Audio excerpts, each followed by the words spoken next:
Batman, a gente pode combinar. Tenho um estranho pressentimento de que tudo isto é uma espécie de armadilha literária. Vamos testar isso, Batman. Vamos recusar a morder. Precisamos, Robin. É o único... É você, Batman? É você sim, porque aquele é o Robin. Oi, Robin. Sim, cidadão, mas não fique alarmado. Nós estamos aqui numa missão oficial. Santas moscas humanas. Não é a sério, isso, sabe? São gibizinhos.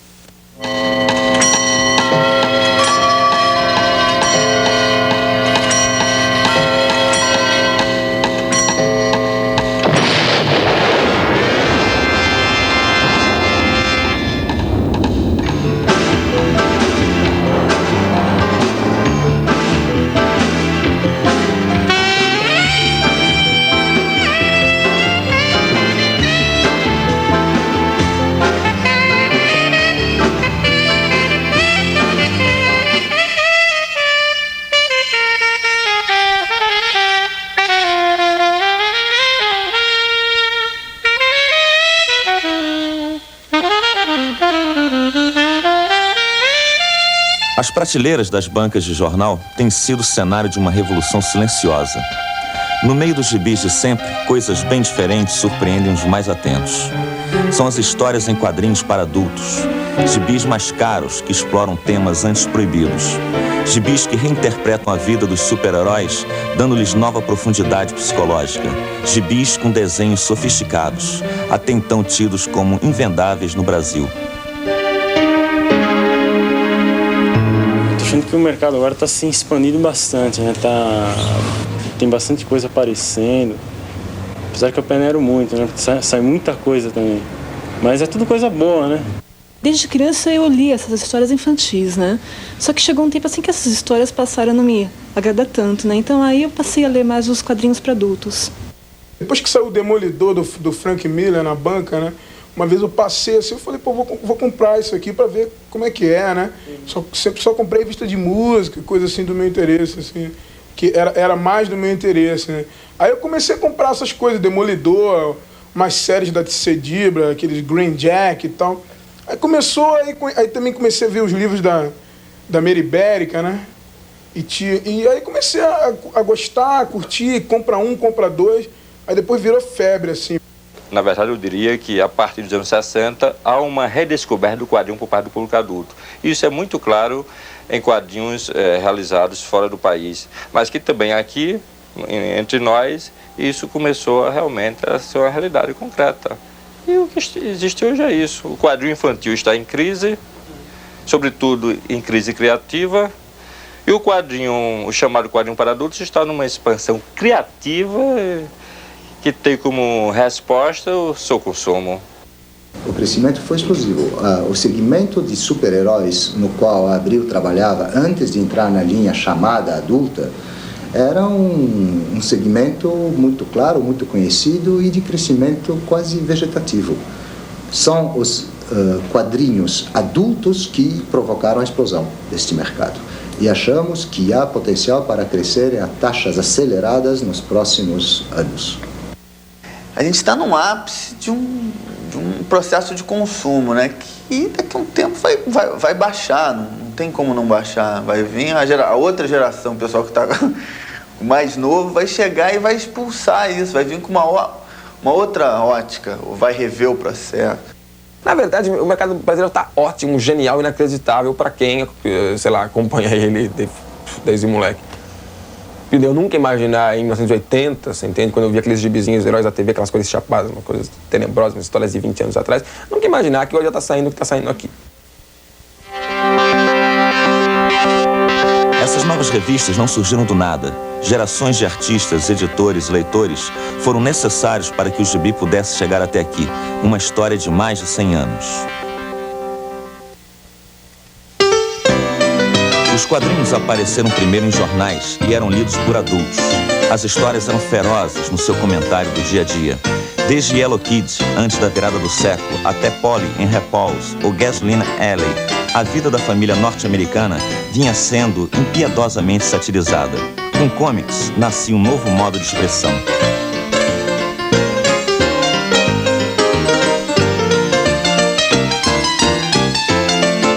O quadrinho vendia jornal. O O artista acompanhava pessoalmente a impressão de seu trabalho. Os gráficos consideravam um desafio profissional reproduzir o desenho de Mackay ou Feining. Os anos 20 e 30 consagraram a chamada Era de Ouro dos quadrinhos. Havia uma criatividade muito grande. Ninguém achava importante policiar o imaginário das HQ. Mas isso durou pouco tempo. Logo os quadrinhos de jornal seriam domesticados e tornados palatáveis ao gosto oficial.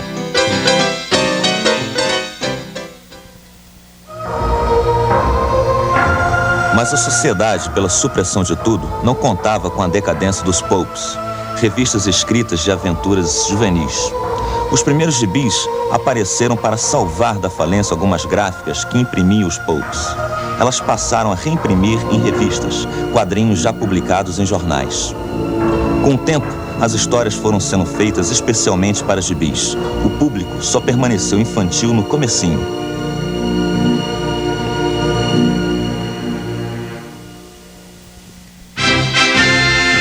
A primeira explosão foi o Super-Homem. Criado em 1938 por dois garotos de 19 anos, o Homem de Aço viria a ser o protótipo da metade dos super-heróis que vieram depois. No ano seguinte, apareceu Batman, modelo da outra metade. Crimes, corrupção, gangsters. Os super-heróis vêm ao mundo para defenderem os americanos e a propriedade privada. Florescem gibis e super-seres de todos os tipos que acabam por fundar um novo Olimpo.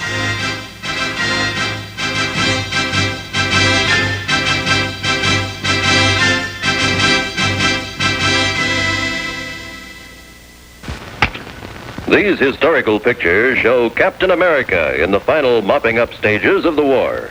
One of the still unexplained mysteries was why, on the day of victory, he appeared shocked, distraught, almost on the verge of panic.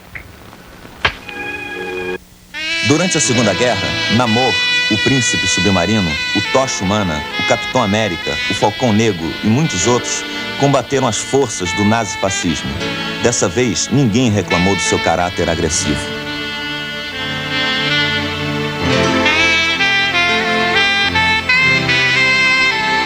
Por trás de um bom número de super-heróis dessa época está o estúdio de Will Eisner, que viria a criar o Spirit. Lá trabalharam gente como Jack Kirby, criador do Capitão América, da Legião Jovem e de incontáveis outros. Foi em estúdios como esse que surgiu o modelo de gibi que se impôs ao mundo.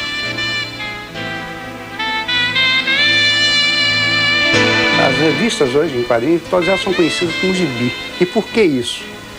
Porque a gibi já começou de uma maneira muito boa, com histórias muito boas, como o Brucutu, como está vendo aqui, o Charlie Chan, Lil Abner, tá?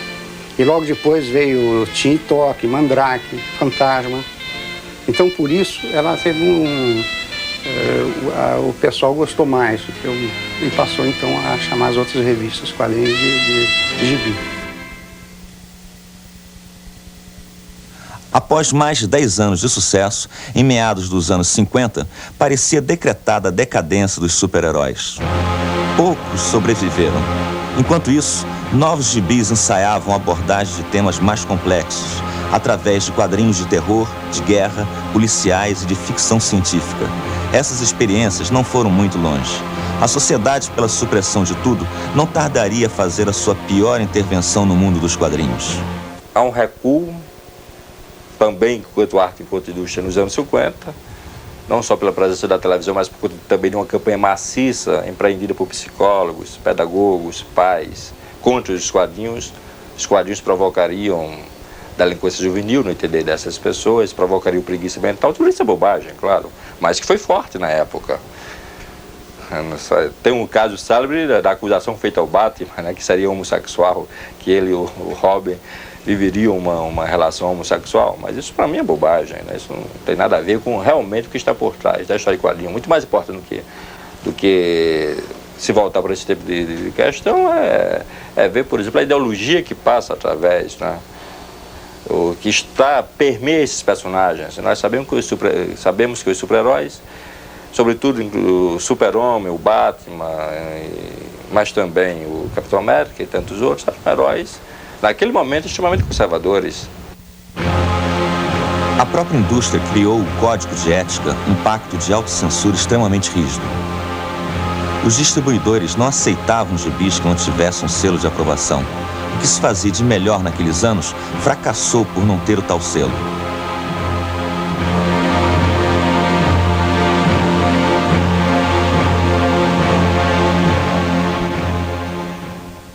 Censor mor, né, dos quadrinhos, né, e sempre foi o código de ética, né, o famigerado, né, selinho que entra no canto esquerdo das revistas, né. É uma coisa assim meio estranha, né, reflexo político, né, reflexo de macartismo, aquela coisa toda, né. E eu não sei, eu acho um absurdo que até hoje ainda, né, aconteçam coisas, ainda saiam revistas, né, com um selinho de ética, né.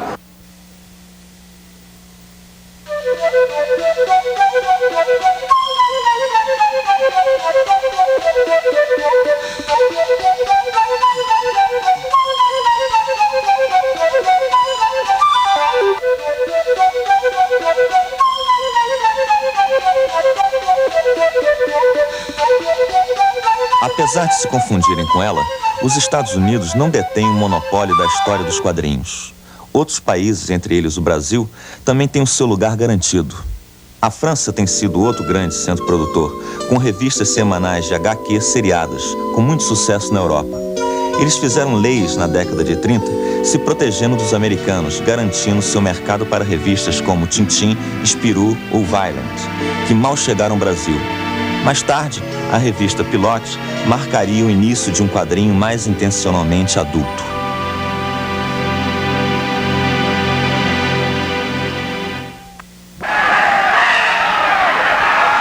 Começava a década de 60.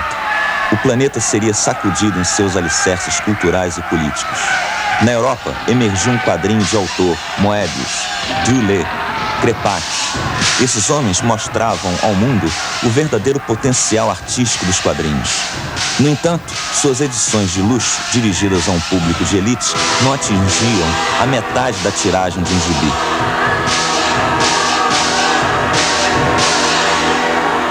E nos anos 60, eu acho que em função de tudo que acontecia, não só no cinema, mas nas artes plásticas, na poesia, na literatura e na vida das pessoas, no comportamento, mudança de comportamento, contra a cultura, movimentos hippies, protestos estudantis, protestos políticos, são os anos da Revolução Cultural Chinesa, do Maio Francês, da Primavera de Praga, tudo isso aconteceu nos anos 60. Aqui, inclusive, houve um golpe em 64 e um golpe dentro do golpe em 68. Né? Essas coisas, e o quadrinho não estava alheio a isso, lá fora e aqui. Os anos 60 também mudaram a cara dos gibis americanos, que pareciam condenados à morte lenta pelo Código de Ética. Era a segunda explosão. O quadrinho underground, subterrâneo, reformulou o gibi para dar mais espaço aos criadores, para discutir política e difundir a cultura hippie. Em editoras pequenas e independentes, Robert Graham e outros artistas atacaram um americano branco de classe média, como só os primeiros quadrinhos de jornal o haviam feito, e com honestidade criativa e ousadia inéditas.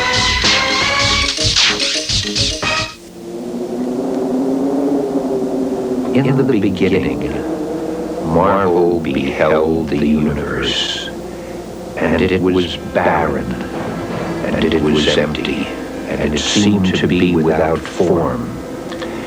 And then Marvel brought forth the Fantastic Four, and the Hulk, and Spider-Man, and Marvel beheld them, and they were good.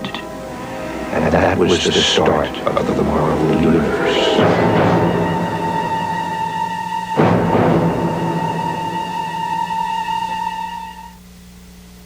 Com o surgimento de Stan Lee, na Marvel, os surrados e quase moribundos super-heróis ressuscitaram.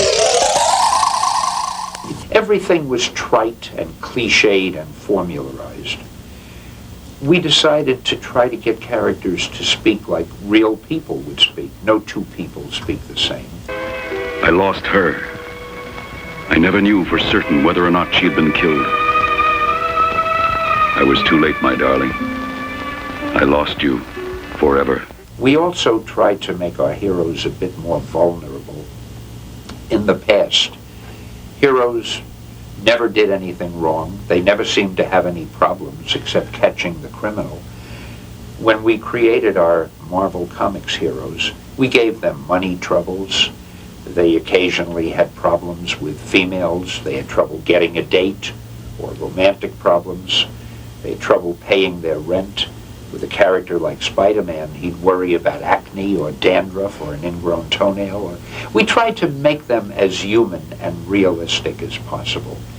And it may not seem like a very big thing, but apparently it made a great difference to the readers because our books began selling much better.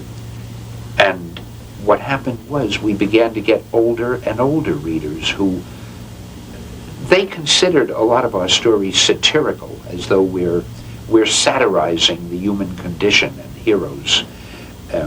Another thing we did, we tried to use college level and above vocabulary.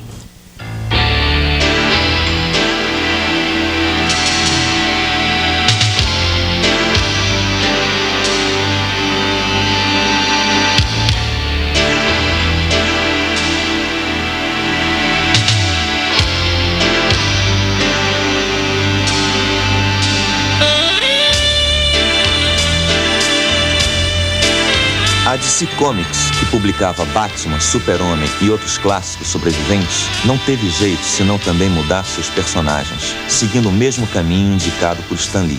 Jack Kirby, que com Lee criou o Quarteto Fantástico, o Hulk e vários outros, vinha colher seus louros. Com ele, muitos veteranos puderam finalmente assinar suas histórias. As coisas mudaram rápido, mas não muito. Os criadores do Super-Homem continuavam pobres. As grandes editoras ainda pagavam por página e ninguém era dono do seu próprio personagem. Os gibis ainda precisavam do selo do código de ética para chegarem às bancas. Os artistas procuravam saídas para tudo isso. As editoras independentes poderiam ser a solução para os problemas de pagamento. Novos sistemas de circulação de gibis também foram tentados para driblar a censura do selo. Os anos 60 enfrentaram heroicamente os tentáculos da sociedade pela supressão de tudo. Os quadrinhos dessa época representaram o prenúncio das grandes transformações que viriam em seguida.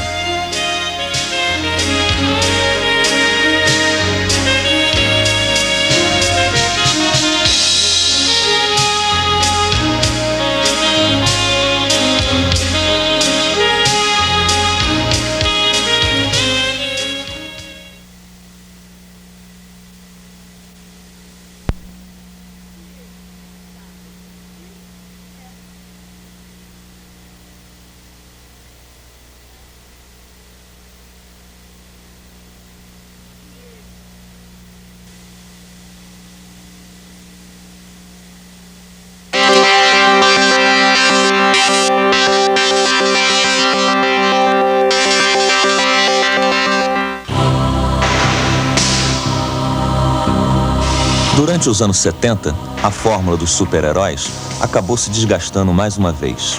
Havia um excesso de personagens em mundos paralelos, uma tremenda confusão. O público adulto fugia novamente. Já no fim da década, deu-se o encontro dos europeus e americanos de vanguarda nas páginas da Metal Ulan. Um pouco depois, sairia a versão americana, com o nome de Heavy Metal.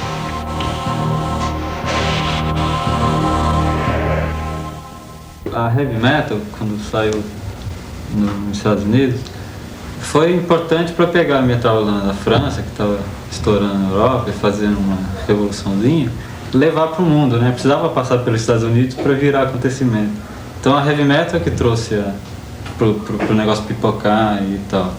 Na Europa já estava acontecendo, estava vivendo, mas para o mundo tomar conhecimento mesmo, teve que ir para os Estados Unidos. Em 70, tipo a Metal Lan, outras revistas, pegaram temáticas adultas, mas não necessariamente de sexo e tal, mas fazer história, fazer literatura mesmo, de quadrinho, com um nível mais ou menos sério e tal. Então acho que isso aí é que deu, eu sinto assim, que deu uma mudança do jeito de encarar quadrinho, do jeito de poder fazer. Você não precisa fazer historinhas com super-heróis, com Aventura, Super não sei o que lá. Isso para o público juvenil. Para o público juvenil. Você pode fazer histórias que tratem dos temas mais variados, desde sexo, droga e coisas, nem até filosofia ou poesia e tal, em quadrinho também. A briga no mercado americano prometia novas emoções. Desde os meados dos anos 60, os undergrounds tinham provado que era possível distribuir gibis direto aos fãs. Enquanto as editoras ainda achavam que só criança comprava gibi e insistiam em vendê-los em bancas, o pessoal dos undergrounds sabia falar com um público mais velho, tendo sido os primeiros a criar lojas de venda de quadrinhos, sem um selo, sem censura. O quadrinho na Europa sempre foi, já de bastante tempo, uma forma de arte reconhecida, né? Mas nos Estados Unidos não era, né? E aqui, como lá, o quadrinhos era considerado coisa para criança, se não um lixo cultural. Com o tempo, essa situação começou a se modificar. Um dos fatores mais importantes nessa modificação foi a estrutura que começou a aparecer no final da década passada, começo dessa década, nos Estados Unidos, para a comercialização de quadrinhos. Tá? Essa estrutura se baseava, basicamente, na criação de espaços reservados e especiais para histórias em quadrinhos, que vieram a se chamar Comics Stores ou Specialty Stores. Você pega e faz um monte de lojas de quadrinhos. Você pega as lojas de quadrinhos e põe, além de Marvel e DC que já tinha na banca, você pega e começa a colocar outras coisas misturadas. Né? Você começa a colocar coisas super alternativas, coisas semi-alternativas, misturado, pôster. Isso cria um ambiente primeiro que os leitores ficam expostos a muito mais coisa, por muito mais tempo. O cara entra lá e fica, não é que nem banca é na rua. Você compra e vai embora. E os caras começam a se encontrar e começam a conversar sobre as coisas. Começam a se informar sobre as coisas. Então, essa coisa toda fez a indústria dar um salto nos Estados Unidos. Os artistas viam que público havia e que o público os encorajava, mas eles precisavam de melhores condições de trabalho. No início dos 80, alguns chegaram a processar grandes editoras por problemas de direitos autorais. Mas teve um caso também que foi muito brutal nessa história. No começo dos anos 80 foi a história do Jack Kirby. Jack Kirby, o cara foi um dos pais do universo Marvel. Todo mundo já leu um gibi do Kirby na vida. O cara tava com 70 anos de idade, você entende? A Marvel regulando umas mixarias, assim, pra ele, em termos de direito autoral, em termos de dinheiro e tal. Com o estímulo das editoras independentes, que absorviam os artistas mais inquietos, o sistema de lojas de gibis cresceu rapidamente. As duas grandes, Marvel e DC Comics, pressionadas por um mercado mais aberto e pela queda de vendas, tiveram que modificar sua postura. Passou a haver liberdade como nunca nos quadrinhos de gibi, com suas tiragens gigantescas. E os efeitos não se fizeram por esperar.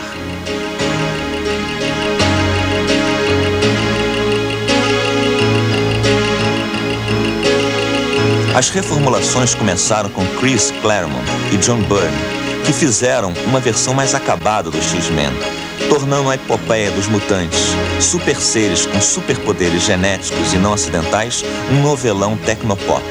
Do tipo artesãos competentes, a dupla Claremont e Byrne nunca deixou sua imprecisa exaltação da diferença entrar na frente da aventura rápida e escapista.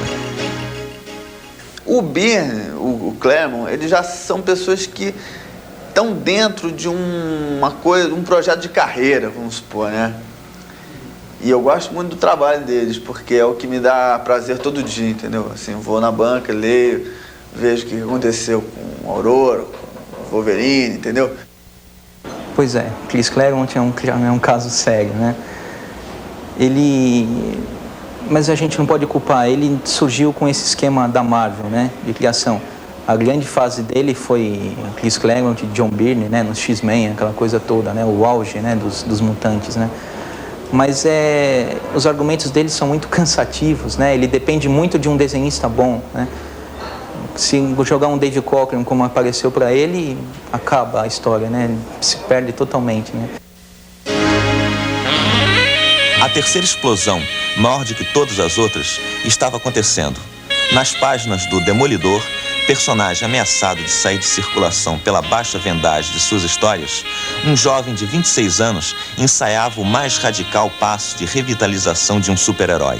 Mudanças cosméticas, o Frank Miller fala que o que ele faz com o gibi é tornar aquelas velhas fórmulas, aqueles velhos chavões assim, interessantes para ele.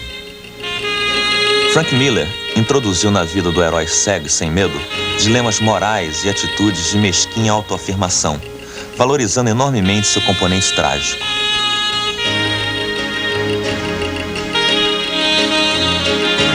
Elektra, antiga namorada do Demolidor e depois assassina profissional, morre em seus braços. Sua morte em si não foi a novidade, mas sim o caos psíquico e moral no qual projetou o pobre Demolidor. Os gibis venderam como água.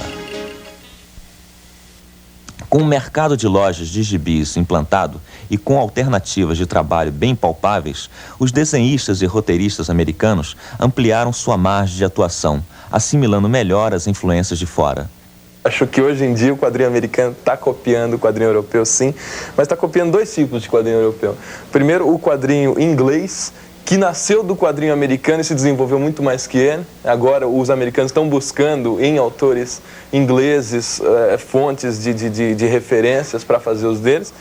E o quadrinho franco-belga e o quadrinho italiano de Mattotti, Mattioli e de Tamburini, Liberatore, né, que são coisas mais violentas ou são coisas mais artísticas, bem mais estilizadas e que também estão chegando com força. Eu acho que são duas linhas diferentes.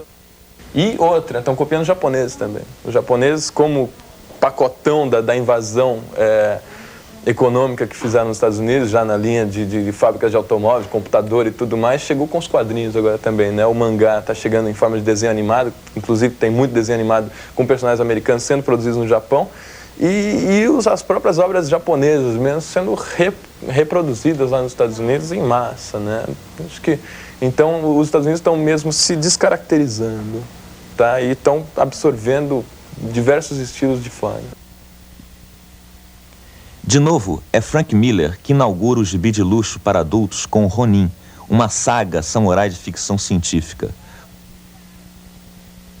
Ronin mistura a narração bem típica do quadrinho japonês com indagações filosóficas profundas, bebendo também nas águas de Moebius.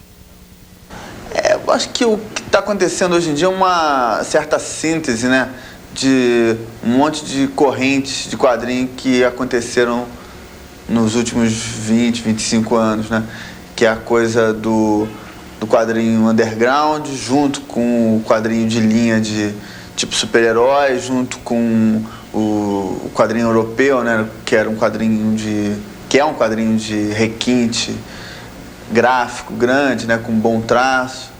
E hoje em dia eu acho que o quadrinho americano está meio que encabeçando uma certa síntese dessas correntes todas.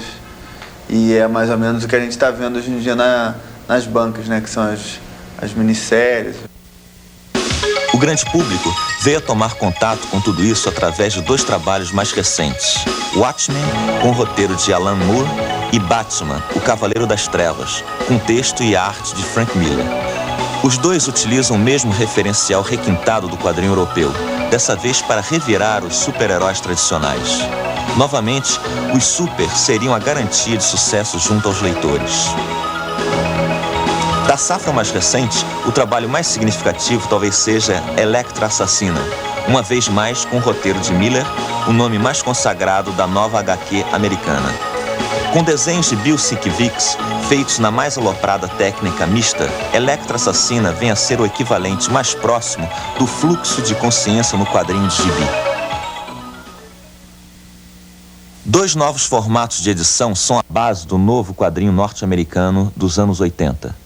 A minissérie de luxo e a graphic novel. Olha, a gente considera quando escolhe um material para graphic novel aquilo que tem algo de especial, tá?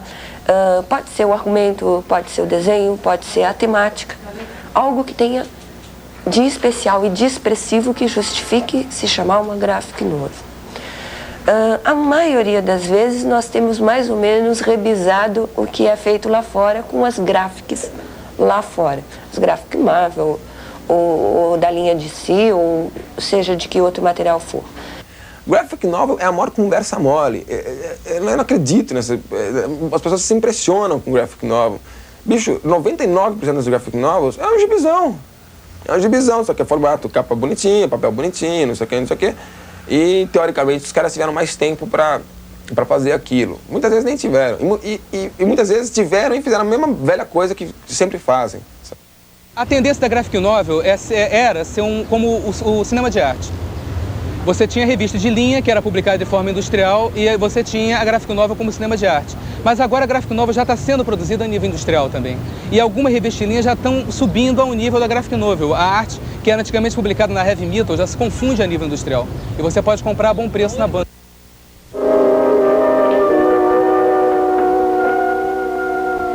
Eu prometo solenemente, como defensor do crime, que este ultraje não ficará sem vingança. Para o bate-poste.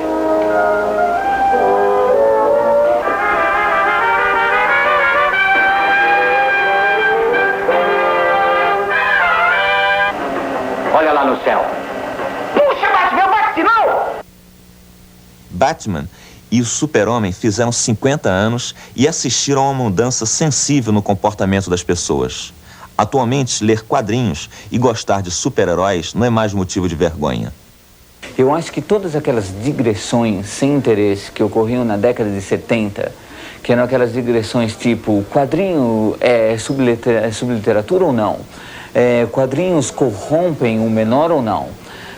Quadrinhos devem ser lidos por adultos ou não? Eu acho que essas digressões, que hoje são digressões sem interesse, foram abandonadas, principalmente para metade do final dos anos 80. Você não encontra mais sessões em jornais discutindo isso, mas você encontra sessões em jornais discutindo as obras, vendo onde que o autor se baseou para fazer aquela graphic novel ou aquela minissérie de luxo. Antigamente havia um preconceito muito grande em relação a histórias em quadrinhos mesmo, notadamente até dos próprios jornaleiros. Agora não, agora se você não sabe quem é um personagem de história em quadrinhos, você está completamente por fora.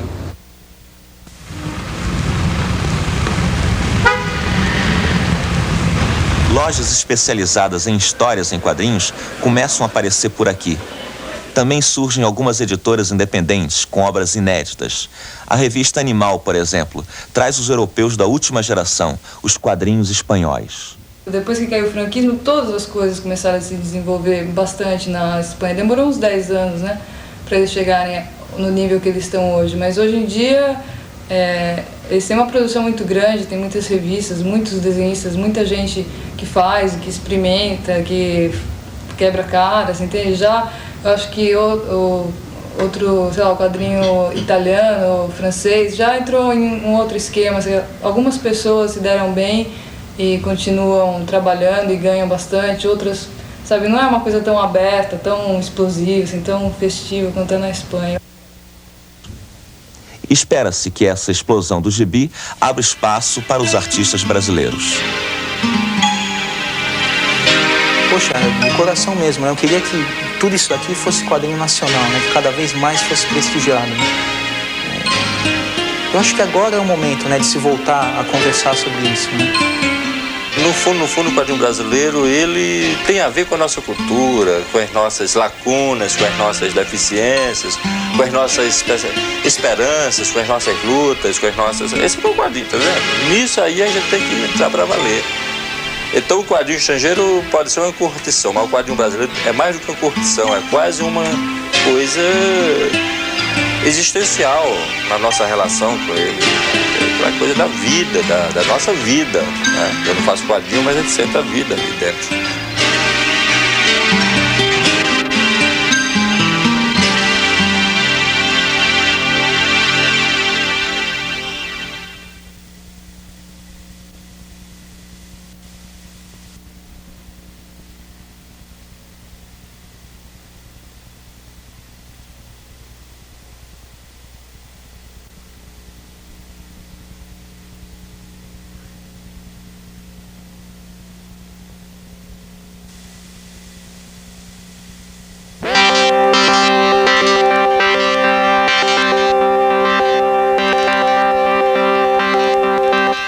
Eu acho que os anos 80, que serão considerados futuramente como uma espécie de, sem exagero, como uma segunda era de ouro dos quadrinhos. Acho que então o quadrinhos voltou a ter status de arte, porque depois de um tempo, depois dessa época que eu considero a época de ouro, que é o começo dos quadrinhos, até 1910, coisa assim, depois ele passou por uma era muito comercial, difundiu demais, ele se diluiu. Agora eu acho que ele está voltando a ter esse status. Você já está cultuando autores de novo, eu acho que voltou a ser arte, sim. O maior fenômeno gerado por essa revolução dos gibis se traduz no fato de que agora o leitor não compra revistas apenas guiado pelo seu personagem preferido. Muito provavelmente, em boa parte das vezes, ele se decide pelo roteiro ou pelo desenho de um determinado autor. O que eu tô lendo mais mesmo é o trabalho de certos artistas, né?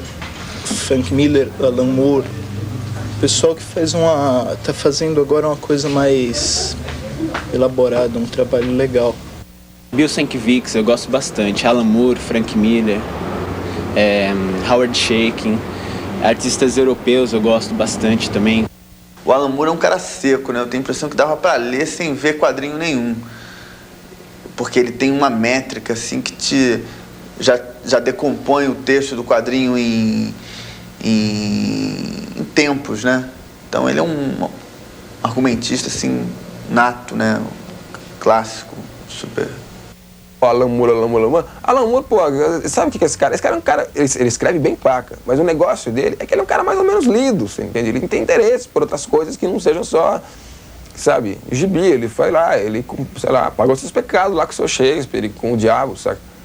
E achou coisas geniais ali no meio e conseguiu, aí que é a manha do cara. Ele teve as manhas de filtrar isso por um reles gibi. Porque gibi é reles e tem que ser reles. Eu insisto muito nisso, você entende?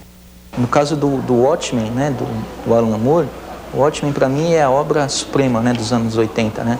Mais do que o Cavaleiro das Trevas, porque ele teve uma desvantagem de não estar usando um personagem conhecido, né? Ele pegou personagens da Fawcett, né, reformulou, mudou os nomes, né, por razões da Charlton, desculpa, bem lembrado. Fawcett é outra coisa, é com Shazam, né? Ele pegou personagens, né, desconhecidos mesmo, e jogou assim numa história, né? A princípio você não sabe bem o que é, mas é a maior história policial de quadrinhos que já fizeram, né? É uma coisa fantástica, ele mexe com tudo, né? Desde homossexualismo até discriminação racial e coisas assim, né? E o roteiro dele é fantástico, né? Usando flashbacks, né, que é a técnica que o Alan Moore mais gosta de fazer, usando flashbacks ele consegue contar uma história assim de 2 décadas, né, praticamente, né, dos Minutemen, dos Watchmen, né. Agora nós temos minisséries que são premiadas com o Hugo, o prêmio de ficção científica mais conceituado do mundo, para uma minissérie como Watchmen, por exemplo. Watchmen, todo mundo falando de Watchmen, aquele sorrisinho e tal, na camisa de todo mundo, quer dizer, o lance do House também, né? Watchmen, sai isso, é cult. Watchmen, porque as pessoas devem ler o Watchmen, porque vai ser o máximo se você estiver lendo, papapá. Eu fiquei do lado de ler, sacou? Até que eu li pra ver, pô, será que é mesmo? Realmente eu achei o máximo, achei assim, eu quis ler de novo e tudo, só não li porque achei um pouco grande.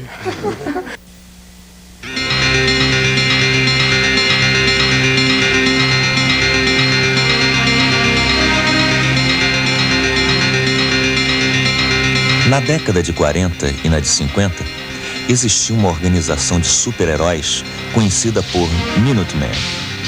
Seus membros eram pessoas sem superpoderes, mas que combatiam o crime com sua inteligência, seus punhos e seus recursos financeiros. A convivência não era muito pacífica, nela tendo havido até mesmo uma tentativa de estupro de uma heroína por um herói. Nos anos 60, um dos antigos membros tenta reorganizar o grupo com base numa nova geração de heróis que começará a disputar o espaço das manchetes. O mais experiente dentre eles, o comediante, ri da ideia. Conhecendo e antecipando convulsões sociais, se retira da reunião, ridicularizando tudo aquilo. Para ele, não havia mais lugar para ingenuidade. Na verdade, desde o acidente que transformou o físico John Osterman em Dr. Manhattan, um verdadeiro super-ser, Todos os outros heróis haviam se tornado meros palhaços fantasiados. A única exceção era Ozymandias, o homem mais rico e inteligente do mundo. Os anos passaram. Enquanto o Dr. Manhattan se dedicou a ganhar a guerra do Vietnã para os Estados Unidos e estabelecer a hegemonia Yankee em escala planetária, Ozymandias preparou um plano ultra-secreto para salvar o mundo de uma previsível guerra total. Seu plano consistia em simular um ataque extradimensional de magnitude suficiente para matar metade da população de Nova York. Assim, Ozymandias queria forçar a união dos povos em torno de uma causa comum. Já em nossos dias, o comediante chega bem perto de descobrir tudo e é eliminado. O plano é detonado. O terror toma conta das ruas da metrópole americana. Os outros heróis desvendam o mistério e se posicionam. Rorschach, o mais radical, não aceita o pacto de silêncio proposto por Ozymandias e acaba assassinado pelo Dr. Manhattan, que desiste do convívio com a espécie humana. Ficam vivos os que decidem manter o segredo e reconstruir suas vidas num cenário de cooperação internacional. O plano tinha dado certo, mas por quanto tempo? Quando começou a sair no Brasil o Batman do Frank Miller, o Cavaleiro das Trevas, foi quando eu voltei a acompanhar mesmo. Eu acho que o Frank Miller, o cara errou e fez uma coisa boa demais, entendeu? Acho que na realidade foi um pouco isso. De repente o cara tropeçou e acertou, entendeu? Olha, eu acho que a gente tem que falar no Cavaleiro das Trevas. Enquanto editora e enquanto a editora, porque ele foi um marco que abriu o leque para essa redação. Torno a dizer que a partir daí passou-se a pensar em encarar quadrinhos de maneira diferente. O cinquentão, ele é demais, não adianta. Põe ele de um jeito, põe ele com homem, põe ele sem homem, ele tá lá em cima, tá lá no topo.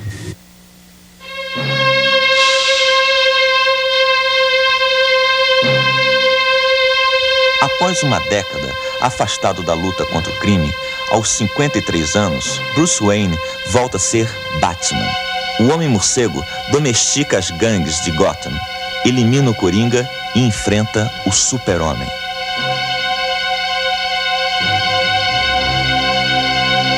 Tido como morto, Wayne organiza um exército clandestino para tomar o poder. Seus inimigos não são mais os ladrões e assassinos.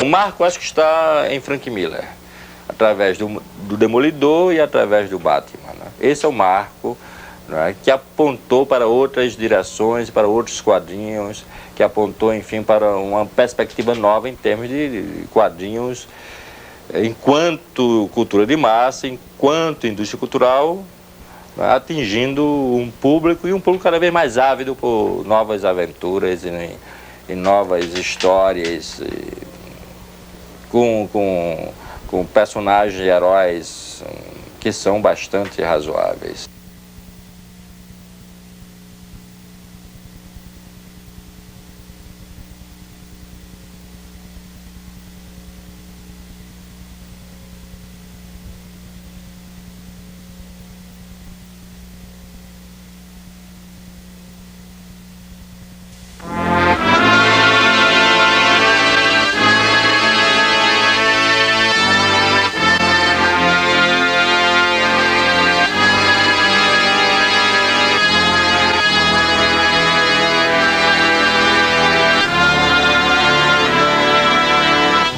Bruce Wayne viu seus pais serem assassinados na sua frente. Órfão biliardário, dedicou a infância e adolescência à meticulosa preparação para o combate ao crime, em busca da paz de espírito. No começo de sua vida adulta, volta a Gotham projetando a imagem de playboy irresponsável. Na verdade, ele apenas guarda o momento certo para iniciar sua missão. Treinado nas artes do combate físico e tecnológico, ao jovem paladino falta somente um modo de já entrar apavorando os bandidos. A primeira tentativa fracassa. Após investir em uma área crítica de Gotham, Wayne escapa por pouco e, banhado de sangue, constata que é preciso algo mais que uma cicatriz maquiada para se tornar sinistro. Nesse momento, enquanto ele deixa seu sangue ir empapando o sofá, entra pela janela dentro um morcego enorme, que pousa sobre o busto de seu pai. Ele toca a sineta para que o mordomo Alfred venha lhe fazer curativos. Ele se tornará um morcego.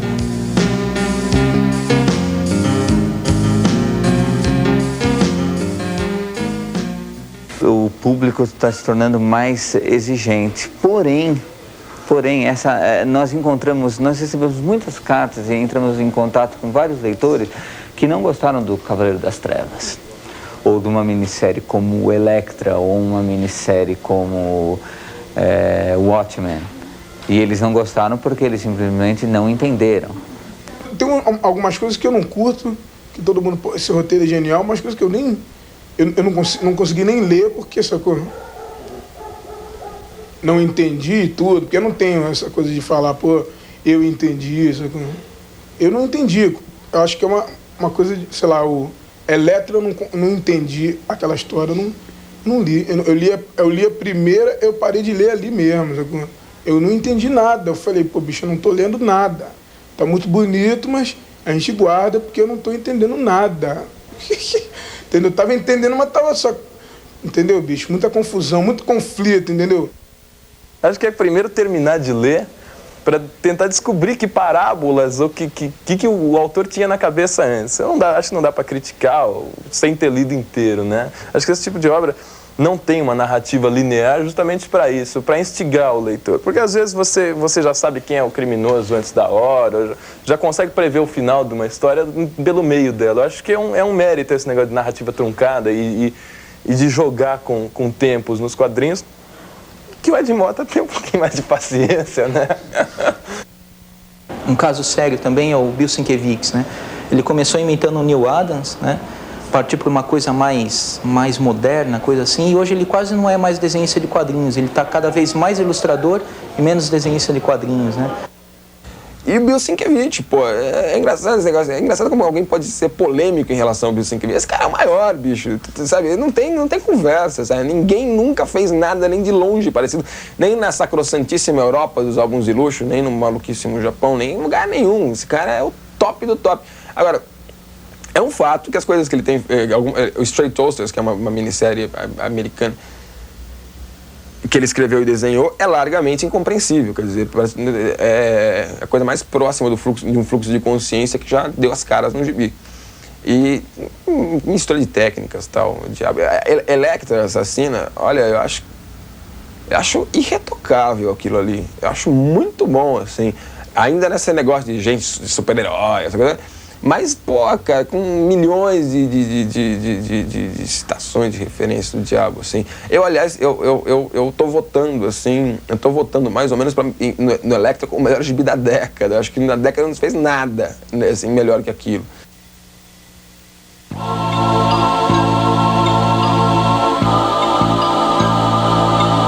Aprisionada numa instituição psiquiátrica, Elektra vai retomando consciência de si. Inicialmente, reconstrói o assassinato de seu pai, que a jogou para o caminho das artes marciais. Lembra também que tornou-se mercenária por não ter sido totalmente aceita para treinar e se formar como Stick, o mesmo sensei que formou o Demolidor.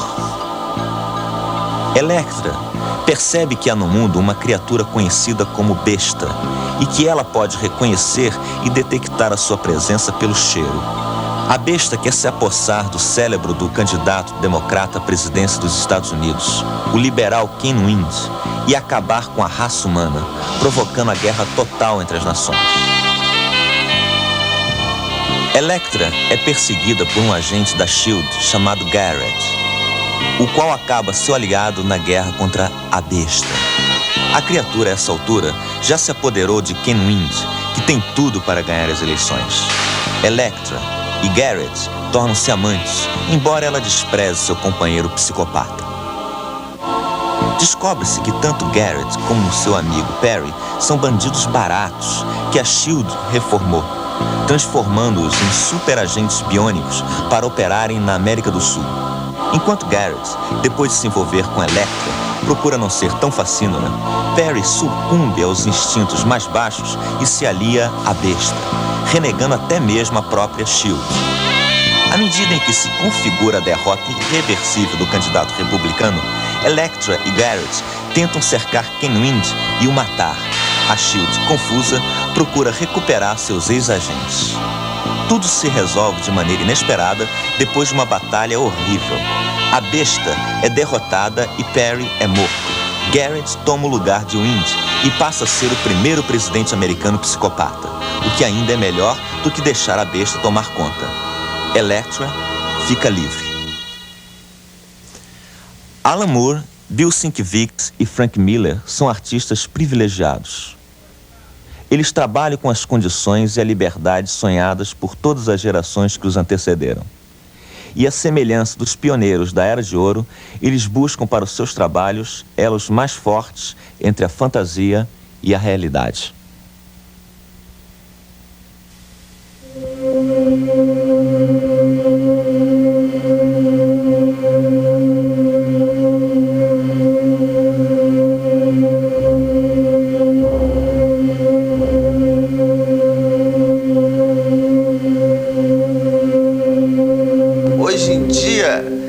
O questionamento é mais individual, né?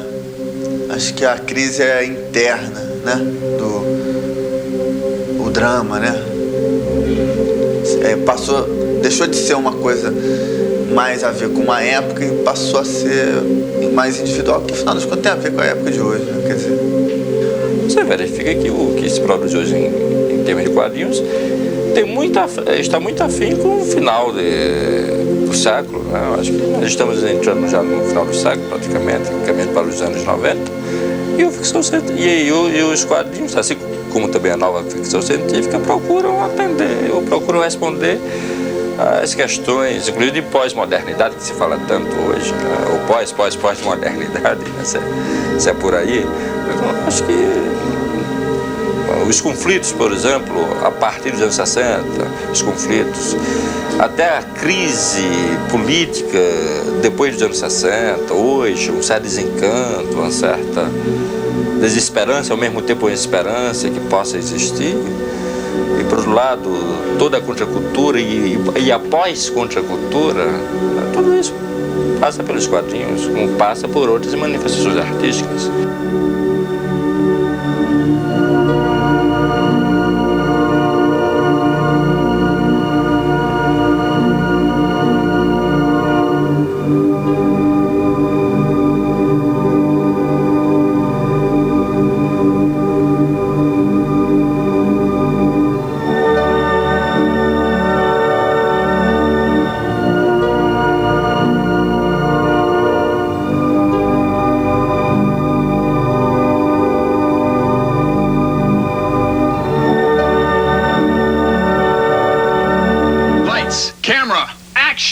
Chapter 1.